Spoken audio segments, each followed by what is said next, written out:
কৃষ্ণগুৰু আধ্যাত্মিক বিশ্ববিদ্যালয়ৰ 10ম প্ৰতিষ্ঠা দিৱস অসমৰ বান পৰিস্থিতিৰ প্ৰতি লক্ষ্য ৰাখি এইবাৰ ব্যয়বহুল সকলো কাৰ্যসূচী বাতিল কৰি অনুষ্টুপীয়াকৈ পালন কৰা হয় প্ৰতিষ্ঠা দিৱস। অনুষ্ঠানৰ ৰাহি হোৱা ধন বান পীড়িতৰ সাহায্যাৰ্থে প্ৰেৰণৰ সিদ্ধান্ত বিশ্ববিদ্যালয় কৰ্তৃপক্ষৰ। পতাকা উত্তোলন আৰু ভাগৱত পাঠেৰে অনুষ্ঠিত কাৰ্যসূচীত অংশগ্ৰহণ কৰে কৃষ্ণগুৰু শিক্ষা পৰিষদৰ অধ্যক্ষ কুন্তলা পাটোৱাৰী গোস্বামী, বিশ্ববিদ্যালয়ৰ উপাচাৰ্য ডক্টৰ অনুপ কুমাৰ তালুকদাৰ, পঞ্জীয়ক ডক্টৰ মুকুন্দ শৰ্মা, শৈক্ষিক পঞ্জীয়ক ডক্টৰ বীৰেন কুমাৰ চক্ৰৱৰ্তীৰ লগতে কেইবাগৰাকীও বিশিষ্ট ব্যক্তি।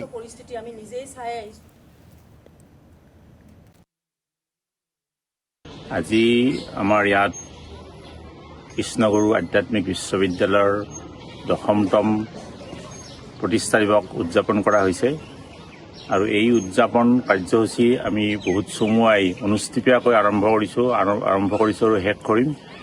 ইতিমধ্যে আপোনালোকে জানে যে আমাৰ ৰাজ্যখন বৰ্তমান বানত ককবকাই আছে। আমি বানপীড়িত ৰাইজসকলৰ সহমৰ্মিতা দেখুৱাই আজি এই অনুষ্ঠান একেবাৰে অনুষ্টুপীয়াকৈ আৰম্ভ কৰিছোঁ আৰু তেনেকৈ আমি শেষ কৰিম আৰু ইয়াৰ যিখিনি ৰাহি হোৱা ধন আমি বানপীড়িত ৰাইজলৈকে আগবঢ়াম বুলি সিদ্ধান্ত গ্ৰহণ কৰিছোঁ।